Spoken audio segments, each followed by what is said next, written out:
Assalamualaikum warahmatullahi wabarakatuh. Hei, sahabat channel Abid Andi yang baik hati. Semoga hari ini Anda dalam keadaan sehat walafiat dan dihindari oleh virus corona yang sedang kita hadapi. Kesempatan ini, Abid Andi akan memberikan informasi dalam sketsa politik terupdate mengenai wacana amandemen terbatas Undang-Undang Dasar 1945. Ya, setelah Orde Baru berkuasa selama 32 tahun berakhir pada Mei 1998, akhirnya muncul arus besar reformasi masyarakat agar ada perubahan terhadap Undang-Undang Dasar 1945. Perlu diketahui, dalam sepanjang sejarahnya, Undang-Undang Dasar 1945 telah mengalami 4 kali amandemen atau perubahan dalam kurun waktu dari tahun 1999 hingga 2002 yang dilakukan dalam sidang umum maupun sidang tahunan MPR. Perubahan tersebut seiring dengan dinamika politik yang terjadi dan situasi kebangsaan yang berkembang. Dan kini, agenda perubahan kelima Undang-Undang Dasar 1945 sudah mulai mencuat sejak tahun 2009 lalu. Ketika itu, kelompok DPD dan MPR periode 2004-2009 telah menyusun naskah amandemen komprehensif UUD 1945. Akan tetapi, naskah tersebut belum ditindaklanjuti oleh MPR sampai ke persidangan, mengingat mayoritas anggota Dewan Perwakilan Rakyat di MPR pada periode tersebut belum mendukung untuk dilakukannya perubahan terhadap Undang-Undang Dasar 1945. Wacana ini kemudian berhembus lagi dan kencang dibincangkan, bahkan ada upaya untuk mempercepat pembahasannya. Lalu, perlukah amandemen Undang-Undang Dasar 1945 saat ini? Jika sebelumnya telah dilakukan amandemen sebanyak 4 kali, bahkan amandemen tersebut dikhawatirkan akan membuka kotak Pandora yang mendorong perubahan periodisasi presiden dan wakil presiden menjadi 3 periode. Atau hanya sekedar menghadirkan pokok-pokok haluan negara. Berikut pernyataan Ketua MPR Bambang Susatyo saat sambutan dalam sidang tahunan.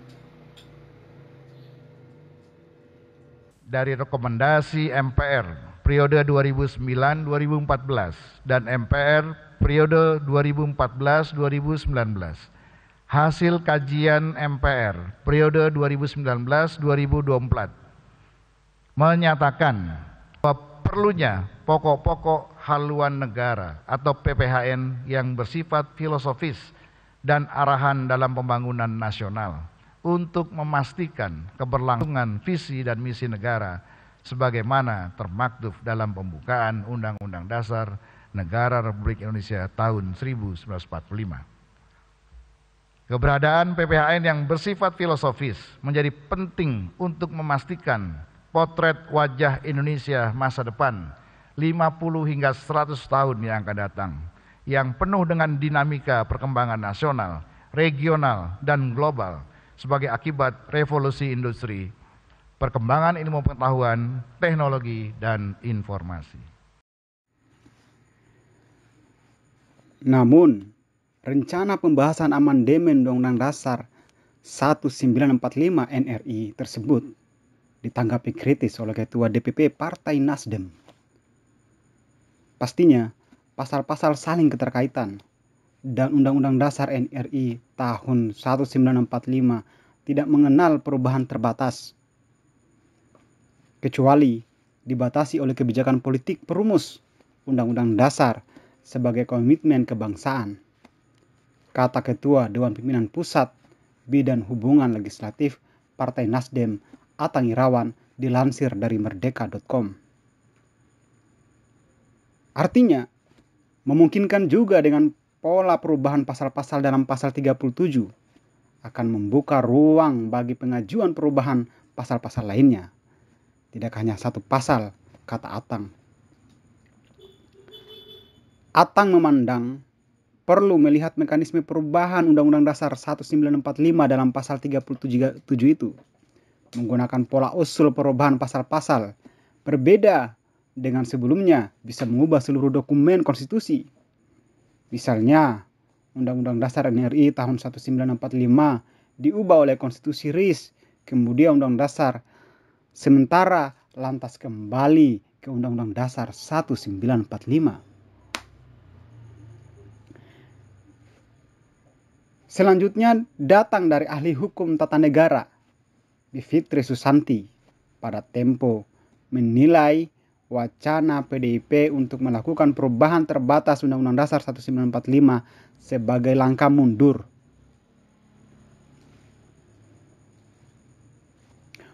Ungkapnya, sebab PDIP merupakan salah satu partai yang getol mendorong adanya perubahan konstitusi.